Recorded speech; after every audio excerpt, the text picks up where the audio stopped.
Hola, ¿cómo están? Bueno, aquí estamos en la mesa, sentados con Daniel Ibáñez de la Puente, reconocida analista política y con quien tenemos el agrado de verdad de contar aquí en una nueva sesión de estos podcasts que estamos haciendo de Ceilat Media. ¿Cómo estás, Daniela? Hola, Joaco, muchas gracias por tenerme y, bueno, a Ilat por el espacio. A ver, Daniela, tú te estás convirtiendo en una figura importante en redes sociales y sobre todo llegando a un público bastante joven, que es también el público que nos sigue bastante en redes sociales. De hecho, tú has estudiado, como me comentabas, la carrera de Economía, Política Y desarrollo, y sí. Desarrollo. Y bueno, entonces seguramente has estado en la Facultad de Ciencias Sociales de tu universidad. ¿Tú consideras que hay un dominio por parte de la izquierda dentro de la academia en la Facultad de Ciencias Sociales? Sí, de todas maneras, y eso ha sido probado. Em, por ejemplo, creo que hay un economista que se ha puesto a investigar sobre estos temas, cuál ha sido el cambio a través del tiempo, por ejemplo, de la cantidad de economistas que tienen más una postura intervencionista o menos intervencionista, y solamente la Facultad de Economía, y eso es un estudio, me parece que a nivel de facultades, a nivel de Estados Unidos, eso ha ido incrementando con el tiempo, o sea, aquellos que tienen una postura más intervencionista ha ido incrementando. En tanto, a mi experiencia en relación a la izquierda y tal vez su predominancia en facultades de ciencias sociales, creo que creo que a través del mundo, ¿no? En la academia, tal vez uno puede ver más un avance de lo que son las ideas progresistas, que tal vez calan más en los jóvenes, tal vez por ser ideas más idealistas, ¿no? Por así decirlo, con etiquetas que tengan que ver con la diversidad, con la inclusión, ¿no? Es para un joven idealista que tal vez recién tiene contacto con la política en la universidad, eso puede sonar bastante, o sea, puede resonar bastante en esa persona. Entonces creo que a nivel de estudiantes eso puede estar repercutiendo y además, o sea, ¿no? Por un lado los estudiantes y también los profesores, tal vez el ambiente académico de las universidades están favoreciendo cada vez más a los profesores, digamos, que tengan una especie de pensamiento similar, ¿no? Tal vez muchos de nosotros podemos haber escuchado eso de manera anecdótica.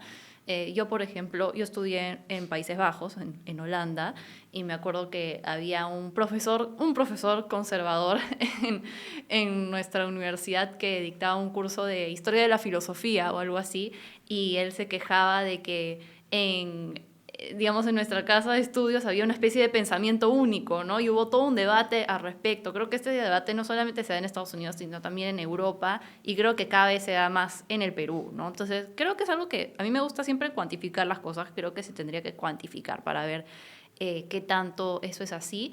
Ahora, creo que cada vez más, por ejemplo, tú estudias en la Católica, tengo entendido, tengo contacto con otros chicos liberales que estudian en la Católica, en la San Marcos, creo que cada vez, en la Ruiz de Montoya, por ejemplo, creo que cada vez van surgiendo fichas críticas a lo que puede ser el pensamiento ahorita que está predominando en las universidades, ¿no? Sí, de hecho, eso es muy cierto, ¿no? Están saliendo algunas voces que son disidentes a este pensamiento que es el que está dominando los campus universitarios.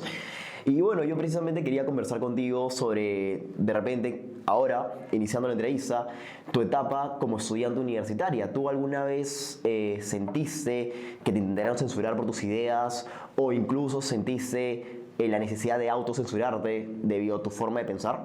Sí, a ver, eso es interesante. Yo fui representante del consejo estudiantil en mi universidad. Bueno, enfrenté una elección y creo que, claro, el ambiente en el cual yo encontraba era, digamos, más progresista de lo que de lo que yo personalmente me consideraría. Em, y claro, por ejemplo, me acuerdo de haber tenido discusiones con una amiga mía alemana que te hablaba bien acerca de Hugo Chávez y yo le decía, oye, como, si quieres te compro tu pasaje a Venezuela para que veas cómo es la cosa ahí. Y sí, ese tipo de discusiones, pero como cuando yo fui representante del Consejo Estudiantil, hicimos una mesa de discusión interesante, un evento para poder enfrentar estas ideas progresistas, conservadoras, tratando de discutir si es que existía la tolerancia suficiente en la universidad o específicamente en nuestro programa hacia ideas distintas, ¿no? Y se armó toda una discusión. yo en ese sentido, siendo parte del Consejo Estudiantil, intenté tomar un punto de vista más conciliador. Nunca he sido una persona, tal vez para esto le puede sorprender mucho a tu audiencia o a la audiencia en general, no soy particularmente una persona confrontacional en vivo y en directo. Tal vez sí lo soy en redes sociales un poco más, pero naturalmente no soy una persona confrontacional. Generalmente me inclino a escuchar, a dialogar. A veces mi familia me describe como una persona callada, ¿no? Me dicen, ¿por qué Daniela se convirtió en youtuber? Es como la cosa más improbable del mundo.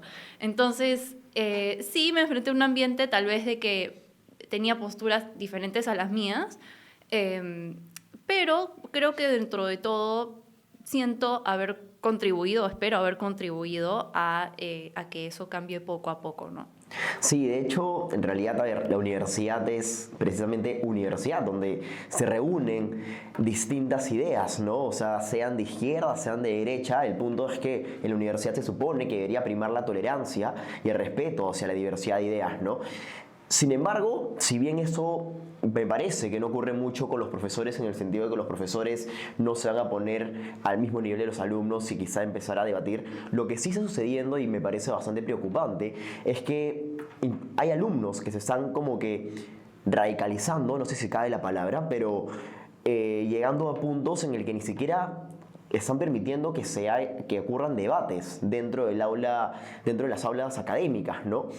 Y yo te quería preguntar, porque ahora último tú fuiste invitada para una conferencia en la Universidad Católica acerca del adelanto de elecciones, ¿no?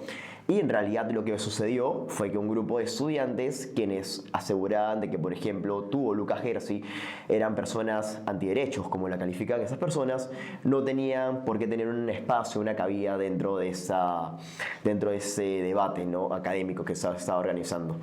Y es triste, porque en realidad estos muchachos lo que están haciendo es crear como una especie de burbuja en la que solo se están alimentando sus propias ideas y no escuchan más allá. ¿Qué opinión tienes tú al respecto?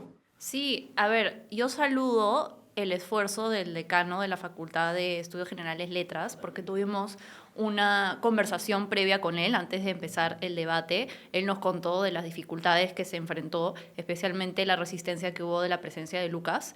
Tal vez no me conocían tanto a mí, era un poco más un tema con Lucas, que tiene más presencia que yo.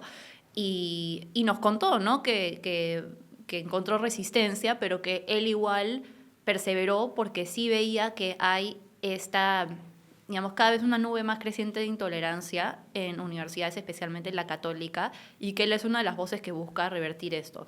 Ahora... Un paréntesis, sí. Y yo también quería agradecer y dar todos mis reconocimientos al decano, porque yo sé el esfuerzo que hace en realidad, y está intentando precisamente quitar un poco esa imagen que tienen muchos ya peruanos acerca de la Universidad Católica, ¿no? Y en realidad es un gran trabajo el que está haciendo el decano, precisamente incentivando a que más voces, a que haya una pluralidad de ideas dentro de la universidad y que se puedan llevar a cabo eventos que deberían ser de la mejor universidad del país, ¿no?, como es precisamente la Católica, y que se lleguen esos tipos de eventos tan importantes. Sí, y durante mucho tiempo, por ejemplo, la Católica ha sido una de las pocas universidades que ha tenido un programa de ciencias políticas. Inclusive antes era Derecho y Ciencias Políticas, ahora solamente Ciencias Políticas. Entiendo de que, claro, la San Marcos, también la UPC, pero hay pocas universidades que ofrecen un programa de ciencias políticas sólidos como la Católica, y en ese sentido incentivar la discusión política, más allá de que estudies político o no, es muy importante,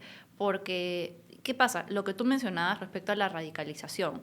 ¿Cuándo nace la radicalización? Nace cuando sientes que no puedes expresarte tal vez de una manera funcional con las otras personas porque te buscan censurar. Precisamente te vas al otro extremo porque mezclas, digamos, esta necesidad de comunicarte emocionalmente con ideas que tal vez podrían ser más radicales. Entonces, la forma en la que uno puede comunicar políticamente no sale tal vez de una manera más adecuada, más dialogante. Y no estoy hablando de un diálogo centrista de no tomo posición, porque yo no creo en eso. Es más, escribí una columna que decía que ser de centro es como ser una gelatina, ¿no? O sea, no tiene ningún tipo de forma, y a nadie le gusta la gelatina por encima, no sé, de un brownie o lo que sea. O sea, la gelatina es algo flácido, ¿no? No estoy hablando de tener que ser de centro necesariamente, y que todo lo demás que sea derecha o izquierda sea necesariamente un ultra, como se le mencionaba, por ejemplo, Javier Milei, ultra derechista o tal, ultra liberalismo o qué sé yo. No se trata de eso, o sea, creo que es importante tomar posición, pero tomar posición de una manera moderada. Siempre va a haber emocionalidad en política, pero creo que a la medida que uno puede controlar eso para poder sentarse a la mesa con la otra parte, así vamos a avanzar como sociedad y como democracia. De otra manera, no. Y eso nace en las universidades. Las universidades tienen una gran responsabilidad sobre eso, porque es donde se aglomeran, digamos, diferentes segmentos de la sociedad. Tal vez vas a entrar en contacto con personas que de otra manera no hubieras entrado en contacto con esas personas si no fuera por la universidad. O sea, son centros de pensamiento y justamente como centros de pensamiento tienen que fomentar que haya todo tipo de diálogo, ¿no? ¿Cómo ves este proceso? En realidad, ¿tú consideras que estamos evolucionando en el sentido de que las universidades están aperturando cada vez más ideas o más bien crees que estamos retrocediendo? Por ejemplo, si no me equivoco, hace unos meses Agustín Laje lo habían invitado a una universidad en Colombia, si no me equivoco, y al final nunca se pudo presentar porque precisamente estudiantes se opusieron a su presentación. Pero por otro lado, paradójicamente, sí se pudo presentar un ex líder de esa agrupación terrorista colombiana, las FARC, y en realidad es como que hay una doble moral en esos estudiantes, ¿no? Pero bueno, más allá de ese caso en específico, ¿cómo es la evolución? ¿Tú crees que se están aperturando los nuevos espacios en las universidades o más bien estamos retrocediendo? Yo quisiera creer de que se están aperturando las cosas. Creo que uno tiene que ver caso a caso. Creo que es un esfuerzo constante que se tiene que hacer de parte de las universidades. Creo que ya van varios años en los que se resalta la intolerancia cada vez más creciente en las universidades y se está cuestionando muchísimo esa tendencia. A mí, por ejemplo, me ha sorprendido ver estos chicos de la San Marcos, especialmente con Visión Alternativa, San Marcos y el Frente Crítico Universitario, que están, por ejemplo, disputando espacios para la representación estudiantil, están ahí dando la batalla, y San Marcos es generalmente conocida como tal vez la universidad más tirada hacia la izquierda dentro de lo que es la capital, ¿no? Entonces, que hayan ese tipo de grupos de chicos que se estén organizando para buscar una representación estudiantil, para buscar hacer eventos de la universidad, porque sé que lo están haciendo constantemente y saludo ese esfuerzo. Espero de que, claro, tal vez ahora somos muy pocos o son muy pocos los que están haciendo, pero eventualmente eso pueda crecer. Creo que cada vez hay más disidencia con el espacio de redes sociales que también lo permite. Ustedes también hacen ese esfuerzo desde esta plataforma.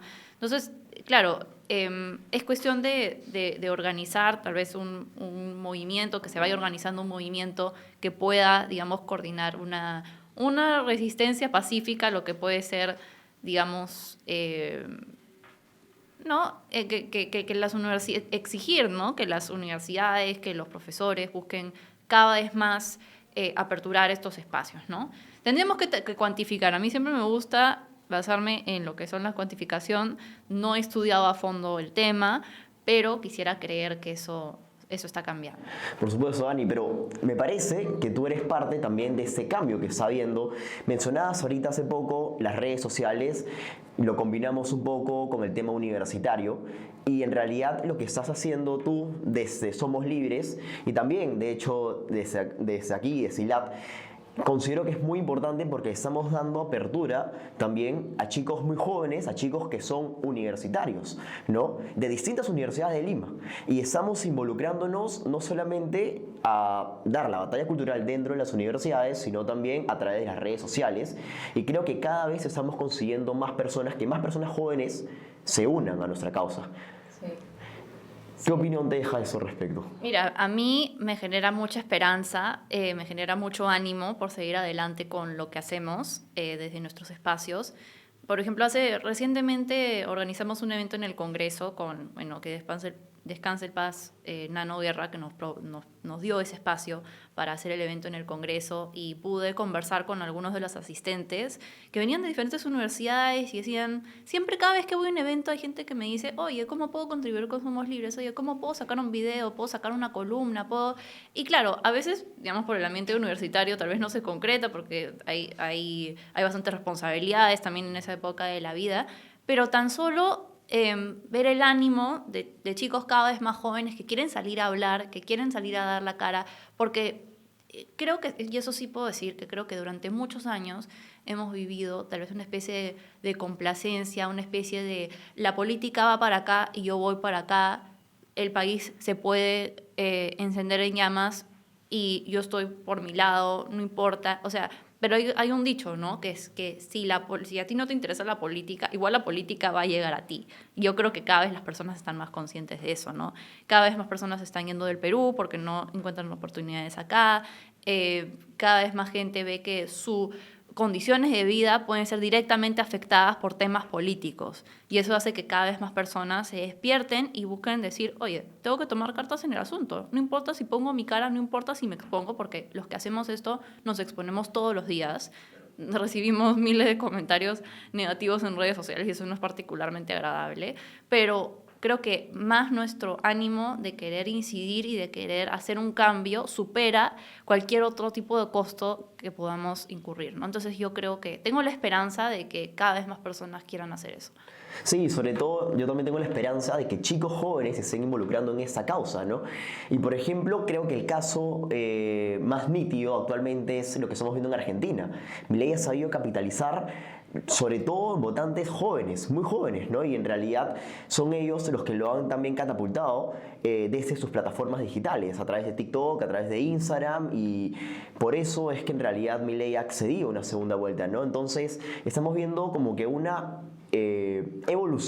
revolución entre los jóvenes latinoamericanos respecto, interesantemente, a posturas de derecha, ¿no? Por un momento parecía que los jóvenes se inclinaban más hacia el progresismo, pero en mi opinión, hoy en día estamos viendo que más jóvenes cada vez abrazan las ideas de la libertad, las ideas de derecha. ¿Tú qué piensas al respecto? Han sido muchos años de gobiernos de izquierda o intervencionistas que no han dado la talla o que han generado consecuencias directas en la vida de las personas. O sea, en Argentina, nuestra generación ha visto, digamos, que se han llegado a niveles históricos de inflación que tienen que vivir cada día, digamos. Argentina es una economía que se cae a pedazos, que la mitad de la población depende del Estado y no ven, digamos, que su vida puede... que puede progresar, que ha visto una clase política, ahora se ha conocido, ¿no? Todo el escándalo de corrupción alrededor de Cristina Kirchner y decir, ¿cómo es que alguien envuelto en un escándalo de corrupción tan grande, inclusive otros cuestionamientos más graves, ¿no? Cómo alguien así puede perpetuarse en el poder durante tanto tiempo, ¿no? Ver, por ejemplo, la migración venezolana, creo que todos los países latinoamericanos lo han vivido, especial en el Perú, tenemos 1 millón de venezolanos que han tenido que emigrar debido a que Venezuela se encuentra en dictadura, o inclusive, por ejemplo, sucesos como el proceso constituyente chileno, ¿no? Que empezó con el estallido social en el 2019, apoyado por una mayoría de jóvenes y que luego, habiendo pasado ese proceso del proceso constituyente, viendo el resultado de lo que iba a ser esa constitución, de lo que fue ese Congreso Constituyente, que era risible realmente el tipo de personajes que habían ahí, y cómo es que el resultado se volteó por completo viendo ese proceso. Entonces yo creo que cada vez más los jóvenes estando conectados en redes sociales, pueden conocer la experiencia de otros países, inclusive de nuestro propio país. O sea, la experiencia de Pedro Castillo para nosotros ha sido realmente formativa, ¿no? Haber visto un gobierno que intentó hacer un golpe de Estado, que fue frustrado, ver que las instituciones, digamos, lograron parar, ¿no?, a un dictador y ver, digamos, en el plazo de 1 año y medio cómo se decaía nuestra economía, cómo se decaían las instituciones. Y eso nosotros lo vivimos muchísimo y decir, tenemos que hacer algún tipo de resistencia, ¿no? Entonces creo que hay ese tipo de sucesos en toda Latinoamérica que han hecho que los jóvenes creo que cada vez más se tornan hacia las ideas de la libertad, ¿no? Con la información también que se dispone en las redes sociales, en el internet, y sí, espero que sigan adelante, ¿no? Justo calificadas ahorita como una experiencia formativa, lo de Casillo, y en realidad yo me considero una persona bastante positiva, optimista, y en realidad siempre intento buscar lo rescatable o lo mejor en cada situación. Y yo también considero que ha sido de alguna forma importante que los jóvenes vean lo que fue un gobierno de izquierda, lo que es un gobierno de izquierda, ¿no? Muchos jóvenes de repente idealizaban, ¿no?, los conceptos progresistas, los conceptos socialistas, ¿no?, de la redistribución de la riqueza, y eso es lo que finalmente probablemente llevó a que muchos jóvenes votaran por Castillo o vieran con malos ojos votar por Keiko Fujimori, ¿no? Finalmente fue esto, en 1 año y 7 meses, la prueba de qué es un gobierno de izquierda y que subimos a muy poco de perder nuestra democracia en realidad. Y bueno, en realidad yo también comparto ese término de experiencia formativa porque felizmente no llegamos a perder nuestra democracia, las instituciones funcionaron. Y bueno, muchas personas jóvenes se han dado cuenta de lo que realmente es un gobierno de izquierda. Y bueno, en realidad, a ver, lo que yo te quería preguntar, más allá de esa reflexión que hemos hecho, es ¿qué hacer? ¿Cuál es el trabajo que se debería seguir en las universidades para que más jóvenes puedan seguir siguiendo esa causa, persiguiendo esa causa que nosotros estamos dando? Uy, a ver, yo creo que tal vez se tiene que hacer un trabajo desde varios frentes, ¿no? En primer lugar, creo que las universidades cuentan con varias facultades y algunas no se comunican entre sí y hay algunas, por ejemplo, que pueden ser más tolerantes que otras. Y eso yo lo he visto, por ejemplo, en el caso de la San Marcos. Para mí ha sido bien interesante porque, por ejemplo, los chicos me decían, no podemos ir a la facultad de Ciencias Sociales, pero tal vez podemos ir a la facultad de Contabilidad. No, pero la facultad de Contabilidad, ¿qué tiene que ver con temas políticos? Bueno, creo que llegar a la mayor cantidad de espacios, digamos, en universidades es una primera tarea, ¿no? Una segunda tarea, tratar de llegar a espacios de representación estudiantil para tener una especie de legitimidad para poder exigir cambios ya a nivel de administración universitaria, ¿no? Buscar de que haya pluralidad de, digamos, de puntos de vista en tanto a los profesores, ¿no? Que los profesores sean personas realmente, no necesariamente que tengan que ser, no sé, pues, tener un profesor de izquierda y un profesor de derecha, ¿no? Sino que busquen realmente personas que tengan esa tolerancia para tener una apertura a estudiantes de diferentes pensamientos políticos en sus clases, ¿no? Que no sean personas de que te busquen imponer una ideología, como ya hemos conocido varios casos, sino personas que busquen un diálogo crítico dentro de las universidades. Y creo que eso se puede hacer a nivel de representación estudiantil. Y también la representación estudiantil que busque, o espacios, digamos, de organizaciones aleatorias, no sé, en las universidades, busquen hacer eventos, que busquen hacer espacios de diálogo que puedan fomentar la discusión política en general, porque creo que es bastante importante, ¿no? También genera ese ánimo de que la universidad se conecta, que los estudiantes se conectan, o que tal vez que vengan personas externas para poder fomentar ese diálogo, ¿no? Entonces, sí, yo creo que por ese frente se podría trabajar. Hay un límite muy delgado en realidad entre lo que es la docencia y lo que podría ser denominado, catalogado como adoctrinamiento, ¿no? Yo te soy sincero, en mis clases universitarias incluso he escuchado que docentes dicen ser caviar es bueno. Así me lo han dicho en realidad, aunque te suene increíble.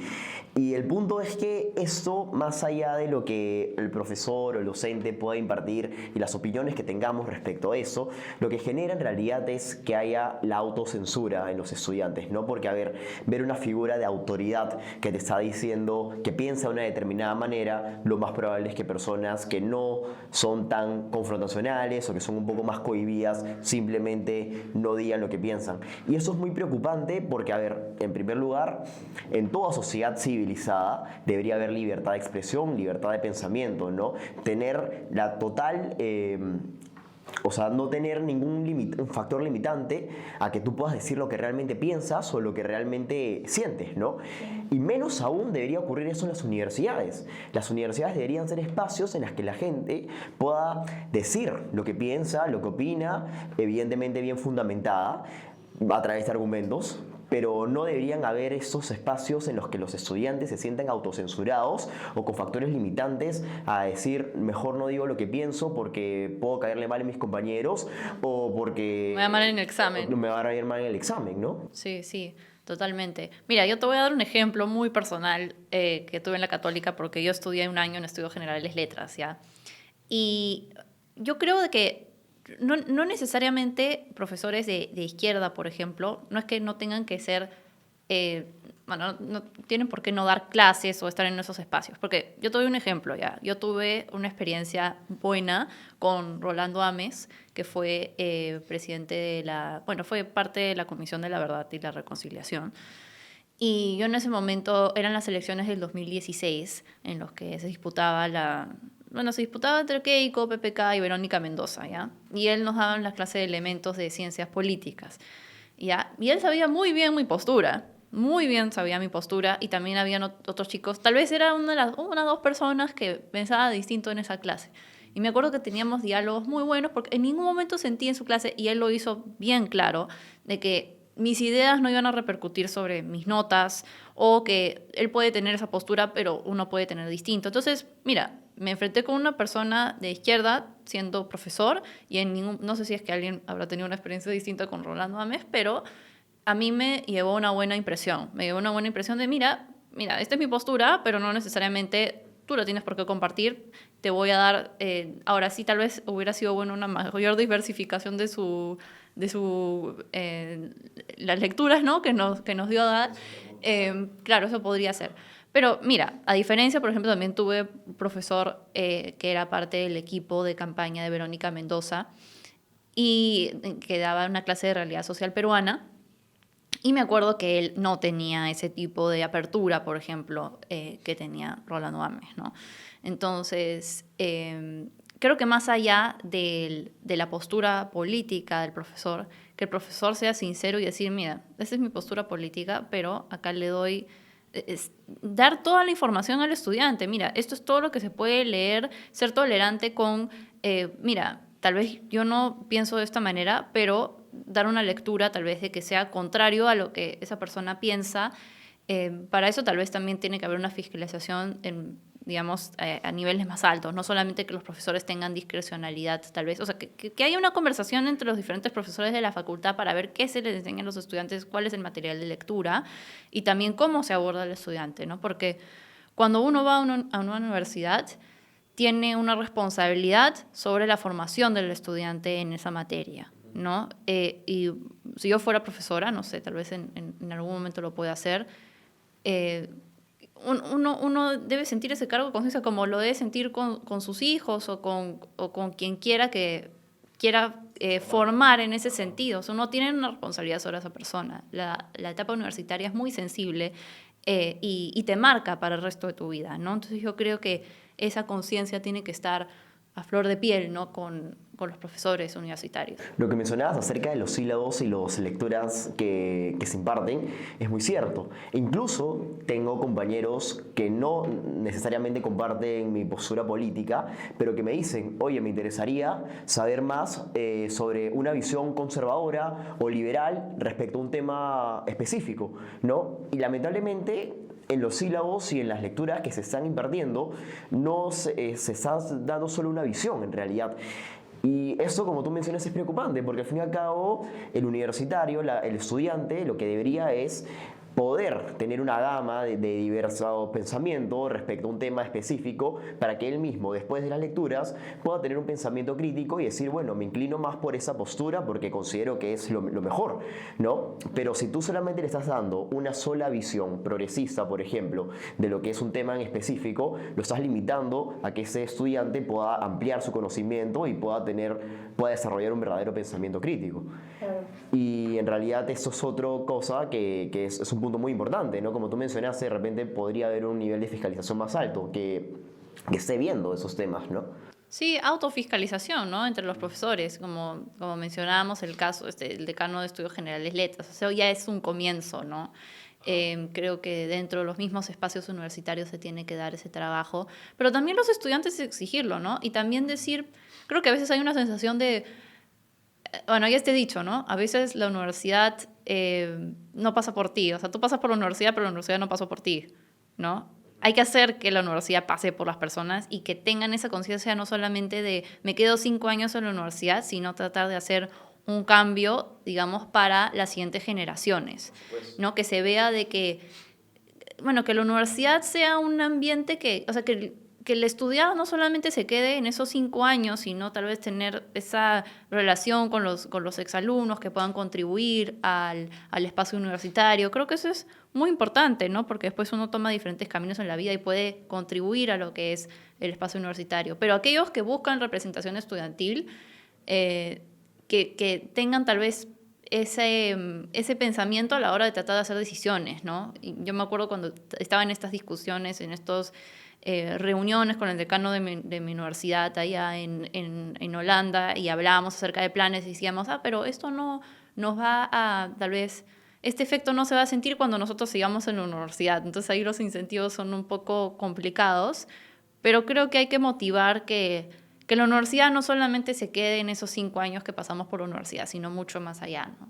Totalmente de acuerdo. En realidad, eso de repente ya es una reflexión más filosófica, pero sucede que muchos estudiantes, o bueno, muchos jóvenes, ven a la universidad solamente como un medio para obtener un cartón y poder insertarse al mundo laboral, pero no se están dando cuenta que en realidad la universidad es un lugar muy importante, ¿no? Donde van a poder captar muchísimos conocimientos, de poder de verdad contribuir hacia toda la sociedad y no algo personal, ¿no?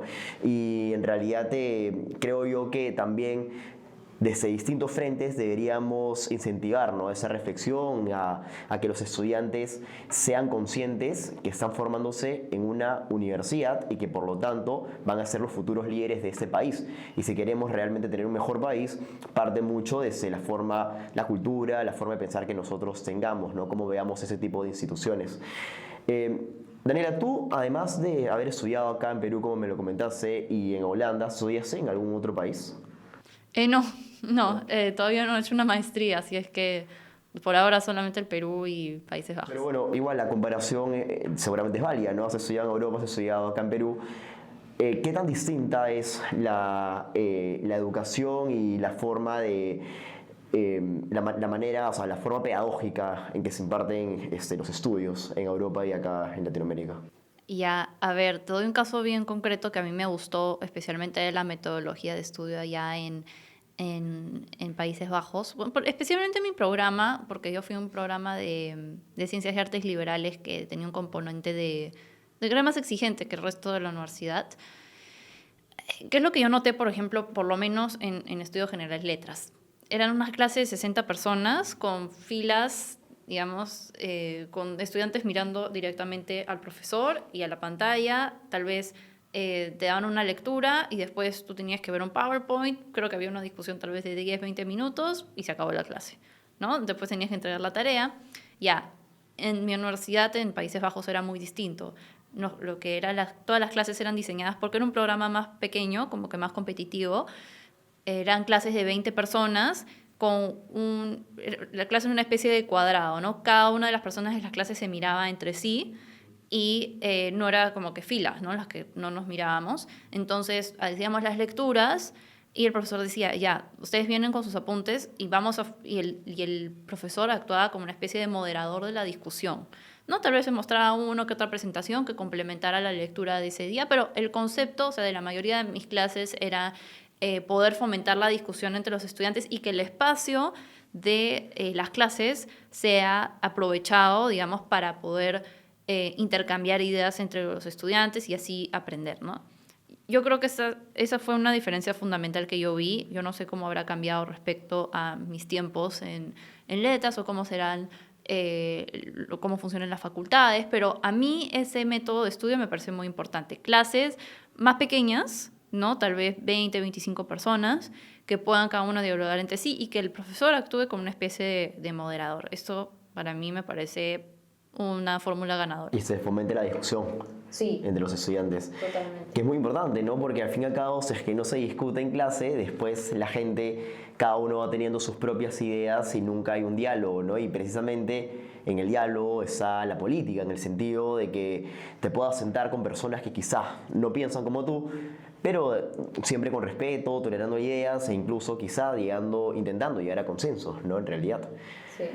Y es algo que creo yo falta bastante en el Perú, no solamente en la política profesional, que vemos que en el Congreso cada vez está más polarizado, sino también desde las aulas de clases, ¿no? Sí, a veces es curioso, ¿no? Porque tal vez los políticos llegan al Congreso y ahí recién empiezan a aprender cómo dialogar y cómo concertar, porque bajo otras circunstancias está cada uno en sus partidos, cada uno en su vida, digamos, y no hay ese diálogo constante entre los diferentes puntos de vista. Y es ahí donde entran las universidades. O sea, las universidades pueden ser un espacio, bueno, un punto medio entre una sociedad tal vez completamente desarticulada y que no se comunica entre sí, que cada uno vaya por la vida como quiere, y entre estos espacios de representación en los que constantemente tiene que haber concertación para poder llegar a desenlaces, o sea, como proyectos de ley o acciones específicas, ¿no? Entonces, claro, ahí hay un desfase, ¿no? Entre